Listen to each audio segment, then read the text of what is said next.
Hello po, good morning, good afternoon, good evening sa lahat ng makakapanood nitong aking YouTube channel.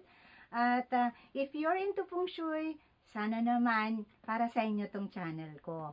So, mga ka-Shengjing Kai, ako po si Shengjing Kai, ang inyong legit na Feng Shui consultant dito sa YouTube channel na nagsishare sa inyo ng mga kakaibang mga tips para sa everyday life natin sa Feng Shui. Sa mga hindi pa masyadong nakakaalam, mas marami po tayong matututunan. Marami po akong mga videos na nai-release para sa makakatulong sa inyo kahit papano sa inyong pang-araw-araw na buhay ng pag-asenso. Ano po?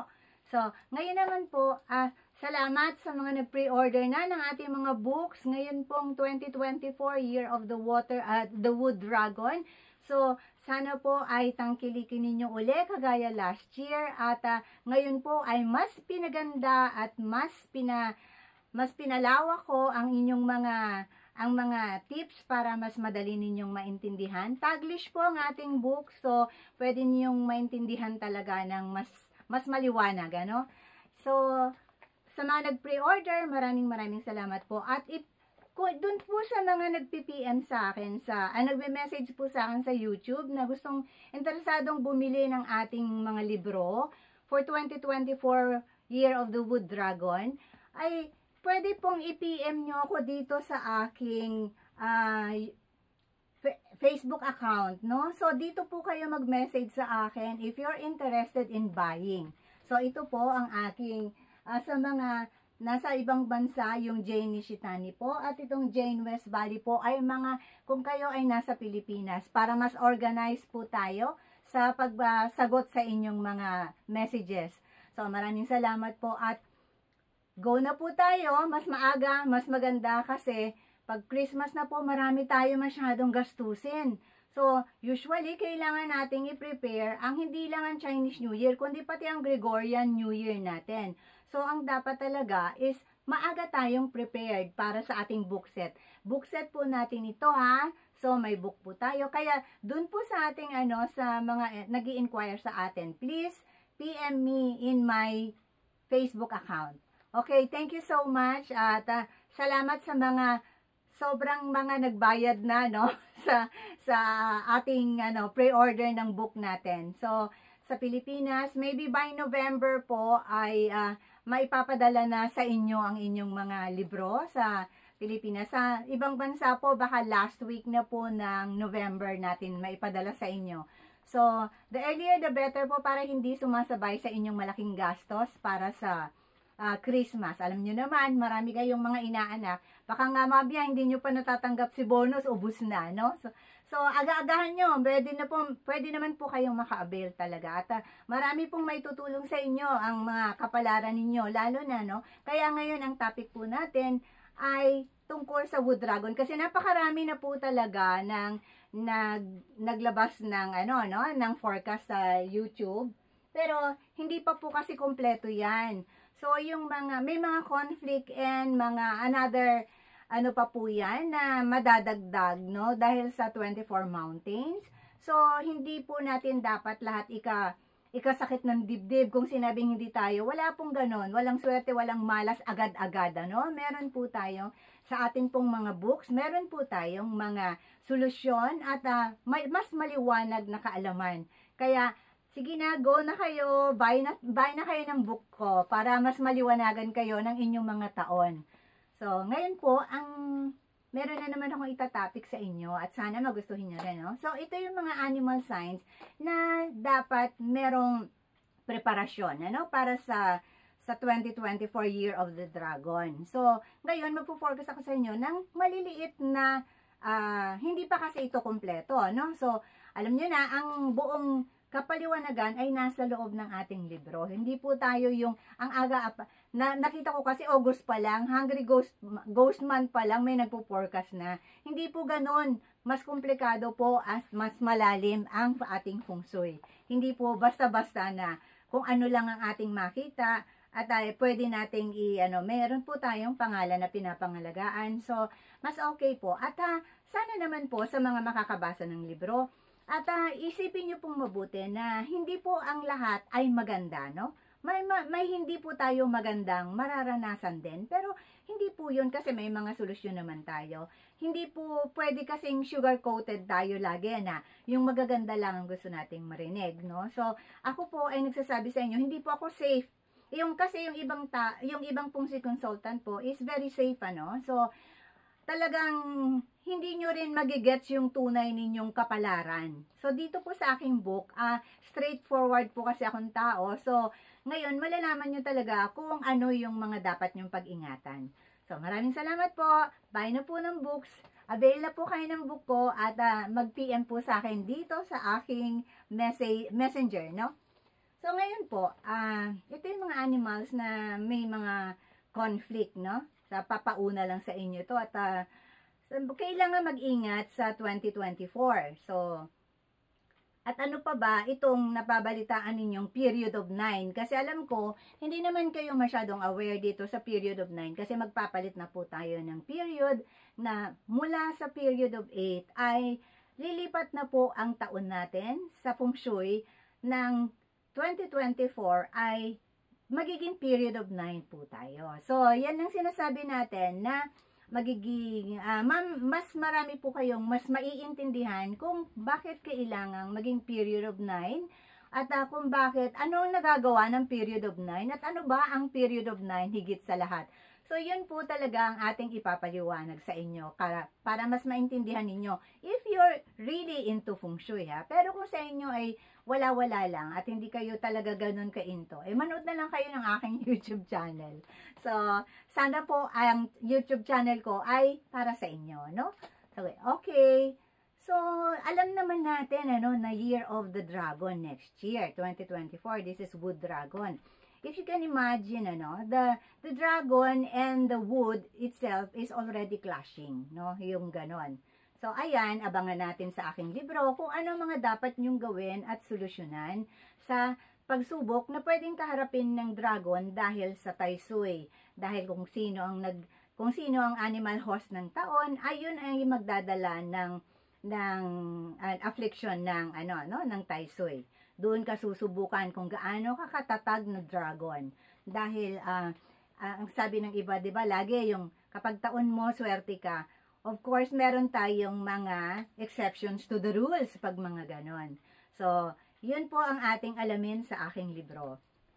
Ngayon, dahil nga ang dragon ay afflicted ng Tai Sui at saka ng illness. So, dito, dapat talagang maging maingat ang mga dragon, Ang sunod naman nating isa pang afflicted natin dito, katawid ng dragon, kaharap ng dragon ay ang dog. Complicated din po ang dog dahil siya po ay direct confrontational sa Tai Sui, So, ito po ay talagang apektado. Ang mga dog, dahil kailangan talaga alam nila ang proper ways how to subdue this affliction. Kasi hindi po talaga dapat hinaharap ang Tai Sui, So, dahil ang Tai Sui ay nasa taon natin at ang dog ay ang pinaka-conflict sa kanya kasama ang dragon itself, So, ang isa pa nating dapat maging preparado, maging talagang wag niyong panghinayangan ang inyong mga protection. Please, mga ka-sisters, if you're into feng shui, talagang you need protection. Hindi kayo makakapag-enhance kung hindi kayo magpo-protect sa mga afflictions o yung mga malas na kakaharapin ng inyong taon, Dahil kung hindi kayo, mahihirapan kayong alisin ng mga negative energies kung walang protection. Because, yung mga protection amulets ng feng shui, may mga prayers ito na talagang gawa, pati ang metal nito ay talagang ginawa ng maganda para talaga sa protection ng mga gumagamit nito, Meron talagang mga mantras na intended sa mga afflictions na kinakaharap natin. So, ang susunod natin nga dyan is yung rooster, Ang rooster, talagang kakaharapin din ng rooster ang pinakamalakas na malas ngayong 2024, yung Miss Fortune Star, So, yan yung mga paliwanagan natin at paano ninyo mapapahina o malalabanan ng anumang mga malalakas na afflictions na ito, na mga malas, ay nasa loob po ng libro nating maliit na ito. At nandito po ang paliwanag sa inyo at kung ano ang mga pwede makapagpahina dito. So, ang isa pa nating dapat pag-anuhan ay ang snake din po, kasi ang snake ay atakihin ng mga sari-saring sakit, no? Delikado sa mga sakit. So, ito rin, maaanuhan naman natin ito. Mapapahina naman natin ang mga stars na mga, bad stars na ito sa pamamagitan ng mga tips ko dito sa inyo sa ating books na i-release ng November. So, ang isa pang natin ay ang horse, no? Ang horse po kasi ay magkakaroon, i-ruled ng violent star, no? So, na-expect na natin yung mga different kinds of troubles, but then, meron po kasing savior ang horse, ano? Dahil ang horse po kasi ay nasa south direction, so alalahanin natin na ang Losho number ng period of 9 ay nasa south po. So, meron pong conflict at meron pong good support ang mga horse, no? So, dito malalaman din ninyo ang mga kapaliwanagan. Ayan, no? So, wala pa naman, hindi pa po kasi gawa yung cover ng ating 2024. So, I am showing you the 2023 books, no? But this time, in 2024, mas po pinalawa ko at mas ginandahan ko po. And please, avail because I have a share of my own story, no? So, kung interested kayo, kung sino ako at paano ko nakilala si Feng Shui at paano kami naging magkaibigan ni Feng Shui, ay nandito po sa loob ng aking book for 2024. So, antabayanan po natin yan at kung interesado kayo, ayan nga po, ayan na yung tip ko sa inyo, no? So, dahil sa, period ng na yan, so, yung mga dapat mag-ingat na, ating mga dapat mag-ingat na animal sign talaga, ngayong 2024, no? So, ito talaga yung may mga conflict na mas matindi. But then, the other 6, no, nasa susunod, ko sa inyo, i-share ko sa inyo, ay meron din naman silang, although may magaganda silang stars ngayong taon, ay meron pa rin mga let's say, conflict in the 24 mountains, no? Yung mga, kaya sinasabi ko sa inyo, wag po kayong masyadong apektado dun sa mga nag-forecast ng masyadong maaga kasi hindi pa po kumpleto ang forecast natin, no? Hindi pa kumpleto ang ating mga basa dyan. So, mga kaibigan, yun po ang ating yung 6 animal signs na dapat talagang magkaroon ng guide at, anong tawag mo dyan, yung paghahanda, no, para sa 2024. O, huwag kayong masiraan ng loob dahil sabi ko nga sa inyo, may mga solusyon tayo dyan. Bilang Feng Shui consultant with a heart, marami tayong solusyon dyan, no? So, yan ang ating tungkol sa mga conflict ng 2024. Ngayon, ibang tips naman, ano? So, yung, may mga, kasi tayo, no? May mga, minsan nagtataka tayo na nagkakaroon ng matinding away sa ating mga pamilya, no? So, may mga ganun po talaga. Kasi we are in control of ourselves kung saan tayo nakatira. Kung tayo naka-Feng Shui, ha? Kung tayo naka-Feng Shui, tayo ay in control of ourselves. But then, hindi tayo in control sa emotions at pag-uugali ng iba. So, ngayon, yung ating tatalakayin ay, minsan, ito yung mga nagiging reason na hindi alam ng iba sa Feng Shui, ano? Ito ay tip ko lang sa inyo para may natututunan kayo at may napag-iingatan kayo. Kagaya ng yung sapatos, tsinelas, or medyas na unintentionally na ipapatong sa lamesa, no? Sa lamesa or sa higher level, kahit sa kama nyo or sa sofa ninyo. This is not a good sign, ano? It attracts fights. It attracts quarrel inside the home, no? Yung mga ganito na ang mga ginagamit sa paa ay inilalagay sa itaas. This is also one Feng Shui tips for you. And then yan po, iwasan po natin yan, ano? Yung kagaya rin po ng kayo ay nasa labas, ano? And then you change your mind, may baon kayo or hindi nyo gusto yung inyong socks na nasa labas kayo ng bahay or hindi ninyo gusto yung inyong meron kayong ano, no, you may think it's foolish, no? Yung ayaw nyo yung underwear nyo, medyo hindi kayo komportable.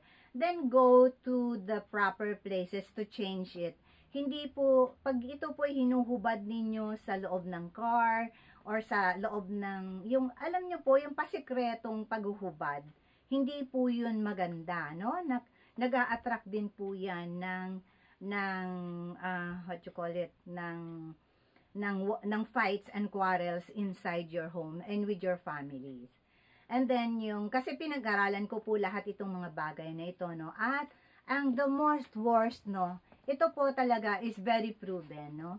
Yun pong, kahit po sa siblings, kahit sa mga kadugo ninyo, iwasan po natin ang pagbibigay ng ginamit nating damit, no? Kasi minsan tayo talaga, yung ating mga ginamit na damit ay dahil lang hihinayang tayo at meron namang mga gustong tumanggap na kadugo, ay ibinibigay natin, no? Pinapasa natin sa ating mga ating mga kapatid, ang ating mga pamangkin, ang ating mga kamag-anakan, pero hindi po ito maganda sa pungsoy. Kung ibibigay nyo po ito, mas better po sa mga taong hindi nyo related by blood, no?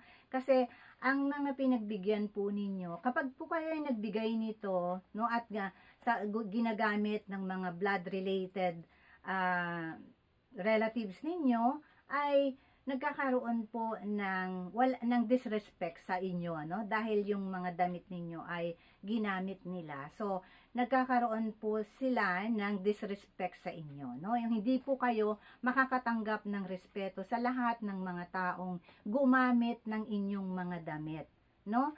Kaya yung mga luma nating damit, let's just give it to charity or the people who are not related to us by blood, no? Kung gusto naman ninyong magregalo sa inyong mga pamilya, bilhan na lang ninyo ng bago. Marami din namang mura. But, alam nyo po talaga, na-prove ko po talaga ito na ganito po ang ang mangyayari kapag po ipinapasa. Kahit na, di ba may mga magkakapatid na yung sa younger brother ipinapasa o younger sister or younger brother ipinapasa yung damit kasi nga, para makatipid, 'di ba? Sa atin, hindi naman natin kaya nga kumukuha tayo minsan ng malaking size ng damit para maipasa natin doon sa sa susunod na sa susunod na bata or sa susunod na kapatid. Pero ito rin po ay naglalagay ng hatred sa puso ng mga gumagamit, no? Kaya ang mangyayari, wala pong respetuhan ang nangyayari sa mga ganito. Kaya i-avoid nyo po ito if possible. You might think this is really silly, but it is true. Huwag po kayong magbigay sa blood-related ninyo ng mga damit ninyong personal na ginamit ninyo. Yung hindi nyo pa po ginamit, okay lang po. Pero yung ginamit na ninyo, ay talaga pong babastusin lang kayo ng mga pinagpasahan ninyo when the opportunity comes. So, ganun po talaga ang mga, dapat ninyong pag-ingatan. This is real. Alam nyo, mga ka-Shenjing Kai, even a little details, lahat po yan ay chine-check ko. Lahat po yan ay pinag-aaralan ko. I don't want to miss anything na makakasakit sa atin, sa ating mga kababayan na naniniwala sa pungsoy, sa tunay na pungsoy.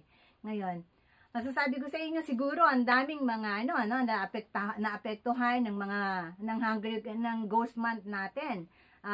I am also one of them, no? Kasi syempre sabi ko nga sa inyo, we have control on ourselves, but we don't have controls to other people's emotions and point of views, no? So let's move on. Ganun lang talaga ang buhay, and hindi dapat madump ang ating mga spirits sa mga ganun lang. So we better be minsan kasi pag nagsasabay talaga yung bad star ninyo, kaya yan ang sinasabi ko, pag sumabay ang bad star ninyo sa ghost month, ay talagang kailangan na talaga lahatan. Because even fungsi consultants have fears.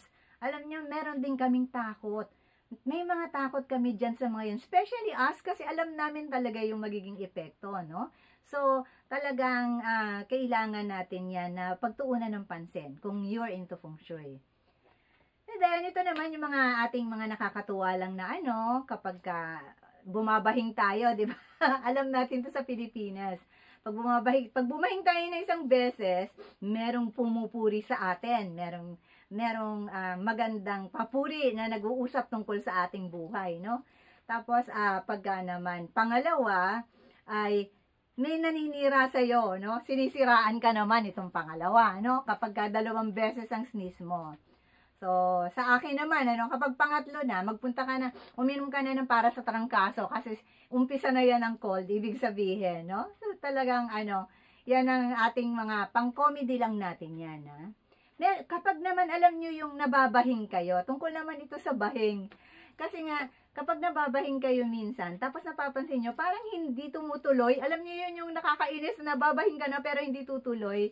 Kasi meron nagmamahal sa'yo na hindi niya masabi sa'yo, no? Na mahal ka niya, no? Even, not only for lovers, even also for friends or, something. Minsan kasi may, diba, natotorpe din yung ibang mga, natin na, kaibigan natin na kahit na mahal ka nila, hindi nila masabi na mahal ka nila or gusto ka nila maging friend, ganyan. So, yan yung reason kung bakit hindi natutuloy yung ating, kasi hindi niya nasasabi. Kapag naman ang dalawang tao, kunyari, nag-uusap, no, magkaibigan, so, nagsabay sila ng bahing, ibig sabihin, lucky yun. So, wag nyo namang sadyain, nakalikutin ng ilong para bumahing. So, yung pagkasabay kayong bumahing, yan, maganda yan, lucky yan. Magdadala sa inyo both ng swerte yan. So, mga ka-Shenjing Kai, hindi na natin hahabaan to kasi alam nyo naman na gumagawa tayo ngayon ng book. So, ngayon, kailangan nating i-rush yan. At isiningit ko na naman ito as usual. So, pagpasensyahan nyo na kung anong itsura o ha. So, mga ka-Shenjing Kai at saka sa mga napadaan lang, please don't forget to like and please subscribe and please naman, share nyo naman sa inyong mga friendships o pwede din sa inyong mga enemies. So, mga ka-Shenjing Kai, I bid you again goodbye for now. I love you and don't forget your books for 2024. Please PM me in this messenger, no, in my account. Kasi hindi ko po kayo masasagot sa YouTube about ng mga personal na bagay. So, kailangan nyo po akong i-message o i-follow sa aking messenger sa FB. Okay, maraming salamat. I love you and good day to all.